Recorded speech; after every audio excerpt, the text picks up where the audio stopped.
¿Qué tal amigos? Bienvenidos al canal. Vamos ya con el análisis del Manchester City, un equipo que está teniendo problemas tanto en el sector defensivo como en el ataque. Lo vimos este fin de semana con esa goleada 5 goles por 1 encajada ante el Arsenal en Londres. Así que qué duda cabe que empezando ya en esa eliminatoria de Liga de Campeones, el martes 11 en el Etihad y el miércoles 18 en el Bernabéu, ya empieza a haber ganas de analizar en profundidad lo que es el equipo de Pep Guardiola. ¿Qué le está pasando? ¿Por qué está perdiendo tantos partidos? ¿Por qué está encajando tantos goles? Son 53 tantos recibidos en 36 partidos. Así que vamos ya con el análisis y pensando en lo que puede hacer o debe hacer el Real Madrid para superar a los Citizens. Esa derrota 5 goles por 1 ante el Arsenal es la cuarta ocasión ya en la temporada en que el City recibe 4 o más goles y es sin duda una cifra histórica, ya que esto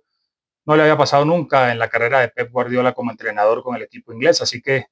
qué duda cabe que están teniendo un problema defensivo. También vamos a analizar en la segunda parte del video los problemas que están teniendo en el centro del campo, en el ataque, pero vamos a empezar con la defensa. Y el primer gol que encaja el City, que además fue muy pronto, apenas al minuto 40 de ese encuentro disputado el fin de semana en el Emirates, es la muestra de que el equipo de Guardiola no está defendiendo bien. Le había pasado hace una semana también contra el Chelsea, en el cual recibió también por un error defensivo, apenas a los 2 minutos un tanto en contra. Así que si revisamos las imágenes de ese primer gol, vemos cómo la presión del Arsenal complicó la salida del City. Por dentro hicieron un buen trabajo y un gran despliegue en la presión, tanto Kai Havertz como Martin Odegaard presionando tanto al portero como a los centrales.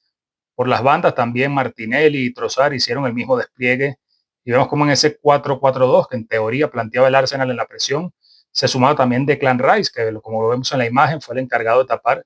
el retroceso tanto de Kovacic como de Bernardo Silva. Así que a pesar de tener una desventaja numérica, en teoría eran 5 jugadores del Arsenal contra 6 del City, lograron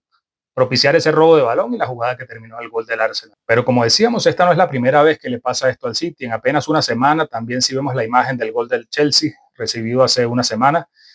fue también por un error defensivo, en este caso de Kusanov. El primero que veíamos fue un error de Akanji contra el Arsenal.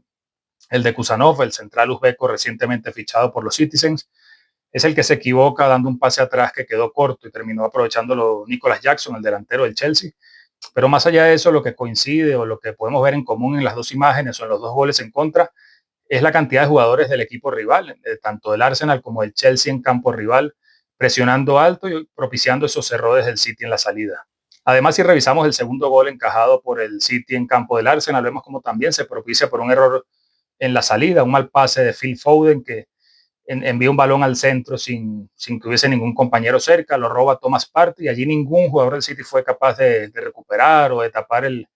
espacio para el mediocentro del Arsenal, quien terminó rematando con mucha facilidad y un desvío en John Stones propició el segundo tanto, pero la clave es esa,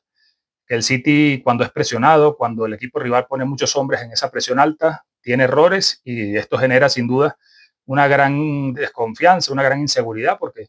un equipo que, como lo veíamos en las temporadas anteriores, estaba acostumbrado a manejar el balón, a salir, a desactivar la presión rival con ese buen control de balón y con la técnica que tienen, está ocurriendo precisamente lo contrario.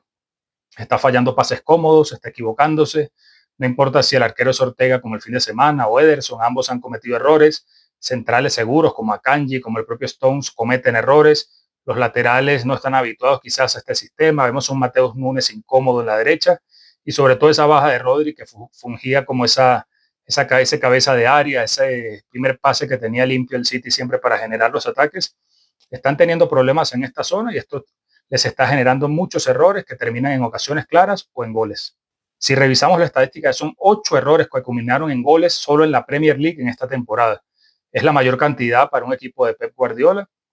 Así que bueno, es evidente que el City está teniendo problemas en la defensa. El Madrid sabemos que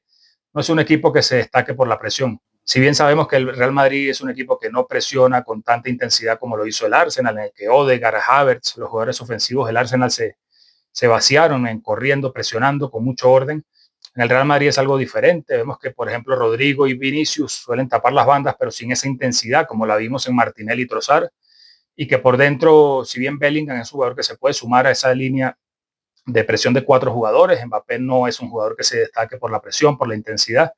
Así que esto es lo que debería hacer el Real Madrid, pero tenemos dudas realmente de que lo haga porque no es el estilo del equipo blanco. Como decíamos y como veíamos en imágenes anteriores, uno de los aspectos más destacados, porque hubo un tramo del partido contra el City en que el Arsenal no tuvo el balón, que el City después del gol encajado empezó a tenerla, a intentar conectar entre jugadores del centro del campo y los ofensivos, pero el Arsenal no cesó en la presión. Podíamos ver al equipo de Arteta en bloque bajo, presionando en su propio campo, pero rápidamente si robaban salían al contragolpe o si tenían que hacer una presión alta, todos los jugadores iban en bloque, un equipo muy corto, muy ordenado en sus líneas. Así que este aspecto fue uno de los más destacados. Y el sacrificio de estos jugadores, como decíamos, de Odegaard, del propio Havertz, fue una de las claves. Podíamos ver al Arsenal en bloque bajo, como vemos en las imágenes, en propio campo por detrás de la línea del balón, y si robaban el balón o si esa misma presión obligaba al City a ir hacia atrás, podemos ver cómo rápidamente de tener un ataque en campo rival, el City terminaba en los pies del portero Ortega, así que esto también es uno de los objetivos de la presión, impedir que el City avance y no solo eso, sino que obligarlo a retroceder, porque como vimos en las imágenes de los goles, si el City tiene el balón en el fondo y es presionado, es factible que cometa algún error. Pero el Arsenal no solo destacó por su sistema defensivo y por su presión, sino que también supo atacar y sobre todo en las transiciones rápidas le hizo mucho daño al City. Un equipo muy corto, como lo vemos en las imágenes, que podía estar defendiéndose con los 10 jugadores en el balcón de su área, pero que al recuperar salían como balas al contragolpe, en 10 o 12 segundos podían plantarse en el área rival y de esta manera generar ataques en transiciones rápidas que el City, por una debilidad defensiva, y es lo que vamos a analizar en el próximo segmento, no era capaz de contraponer o de poder detener estos ataques rápidos del Arsenal. Cuando hablamos de una debilidad física del Manchester City, hay estadísticas que demuestran, si bien lo más importante era ver en el campo cómo el Arsenal ganaba duelos, cómo se imponía, cómo parecían más rápidos, incluso más fuertes en cada choque, pero si vemos estadísticas particulares como la de los duelos, incluso la de los regates, el City es un equipo que solía tener mucho desborde por las bandas, y si bien es cierto que en este partido no jugaron Doku ni Grealish y que Bernardo Silva estuvo un poco más tirado al centro, tampoco fue ese jugador desequilibrante por las bandas, pero es cierto que el City no tuvo prácticamente regates. Si vemos, solo intentó 5 y uno de ellos fue efectivo, y lo vemos en la otra gráfica donde prácticamente no pesó por las bandas, no tuvo ataque en profundidad, y en los duelos fue importante también como perdió la gran mayoría, casi un 60% de los duelos fueron perdidos por el City, lo que demuestra que no es un equipo potente. Lo veíamos en la temporada pasada, por ejemplo, en esa eliminatoria ante el Real Madrid, como parecían aviones. Bernardo Silva hizo más de 15 kilómetros en ese partido de vuelta, y como incluso el Real Madrid, que es un equipo que se destaca por el físico, no tenía como tenía que forzarse mucho por poner oposición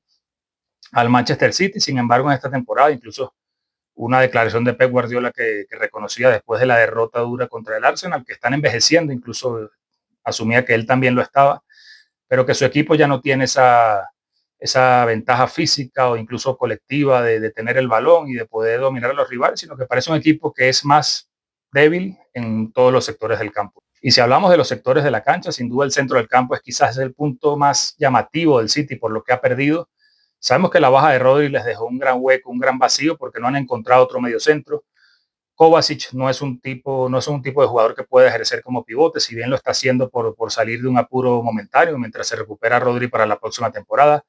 Bernardo Silva está sacrificado un poco allí haciendo pareja de doble pivote